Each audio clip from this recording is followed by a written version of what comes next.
Tidligt. Det var noget funky noget.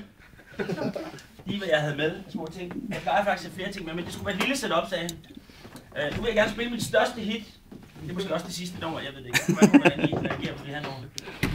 Men det her det er mit største hit i dags dato. Hvis det ikke går så godt til koncerter, folk ikke helt forstår, hvad det er, jeg laver, så plejer jeg altid at sætte den her på. Nu går det faktisk ikke godt her, synes jeg så. Så plejer jeg at sætte den her på, og så plejer der på en eller anden underlig måde at blive god stemning. Den er sådan her.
Det er okay.